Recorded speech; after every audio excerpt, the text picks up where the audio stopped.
The Lord be with you. And with your spirit. A reading from the Holy Gospel according to Saint Luke. Glory to you, O Lord.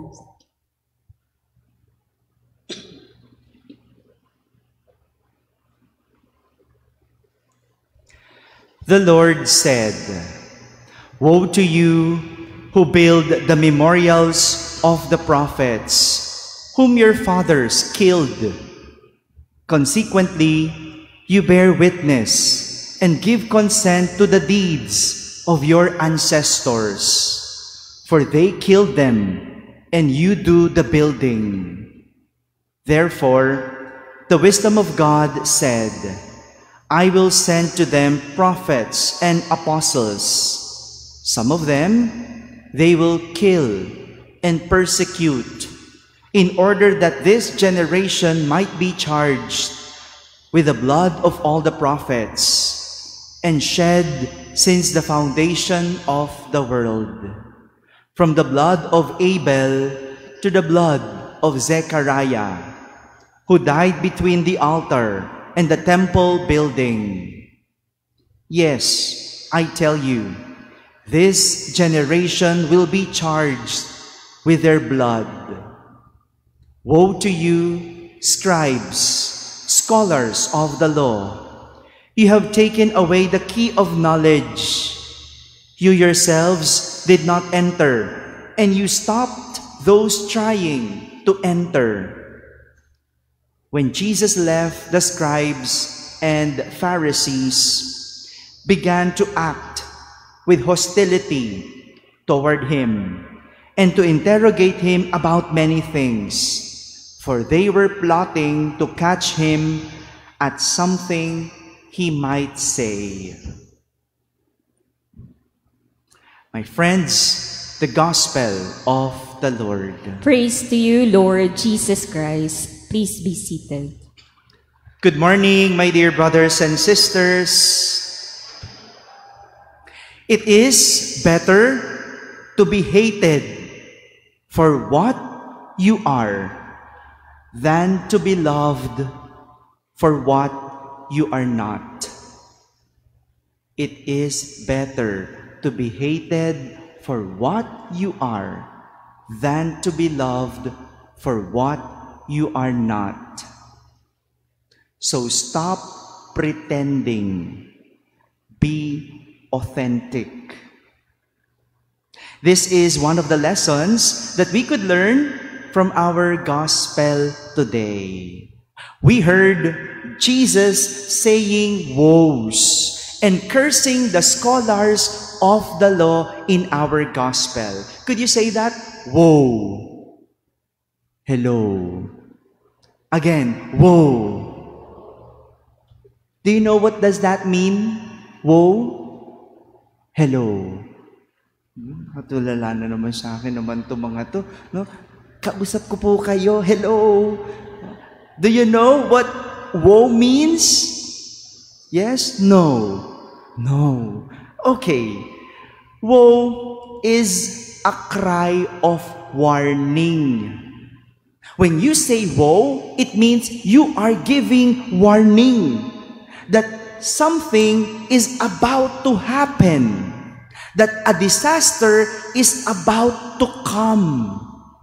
So kapag may darating na delubyo, sabihin mo, woe. Kapag dumarating na yung katrabaho mong nagkukos ng delubyo, sabihin mo, woe. Para ready ng lahat. No? May ganyan ba sa country bankers? Yes or no? Hindi ba kasagot? Woe. It is a cry of warning. Jesus is warning the scholars of the law that what they are doing will cause disaster. That's why Jesus said, woe. Woe to you, scholars of the law, because what you are going to do will cause disaster.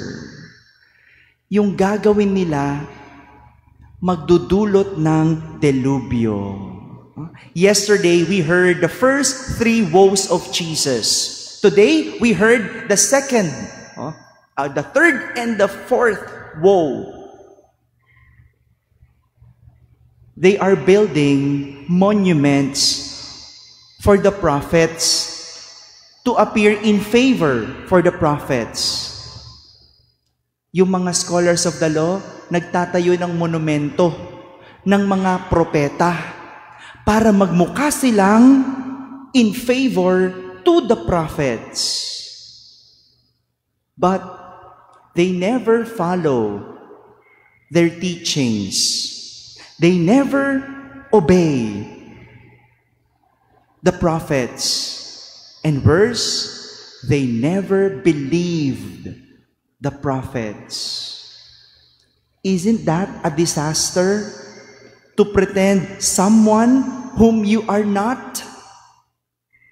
You're acting like a boss and yet you are not a boss. No, may ganyan sa trabaho, no? Yung bossy, kung makapag-utos, kala mo may-ari.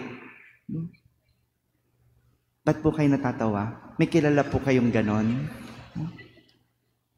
You're pretending to know everything and yet you know nothing. May ganyan. Yung mga mamaru, kung tawagin. Mamarunong sa opisina. Seemingly, you know everything and yet you know nothing. Trying to appear rich when you are not. Bili ka ng bili. Hindi mo naman afford. Kaya sa huli, disaster ang credit card. Look at the things that we do at times. You're pretending someone you are not. In the end, you will cause disaster. Disaster to your life and to others' life.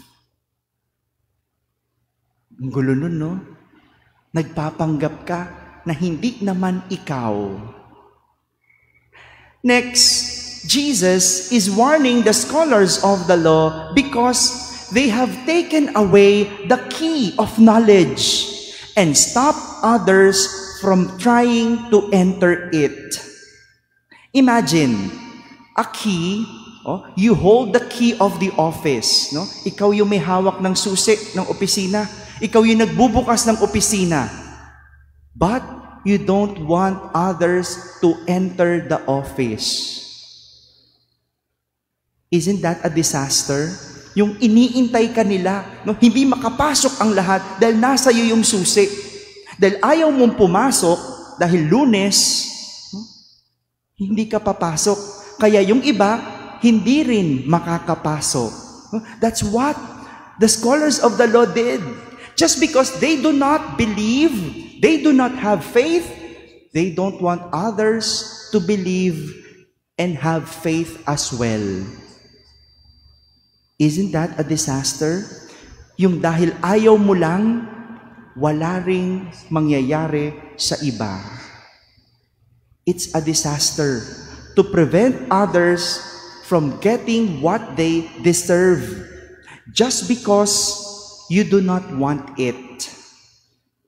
Just because you were not promoted, you do not want others to be promoted as well. Ang sakit nun. No? Yung ang bitter mo dahil hindi ka na-promote, kaya ayaw mo ring may ma-promote na iba. Just because your life is miserable, and so you make others miserable too. Just because you're not happy, you do things that cause people to be sad. It's so disaster. And it is ironic to say that we love ourselves and yet we believe in what others have to say more than what we say. It's a life disaster. Yung mahal mo ang sarili mo, pero mas pinaniniwalaan mo at mas pinahahalagahan mo ang sasabihin ng iba kaysa sa sasabihin mo.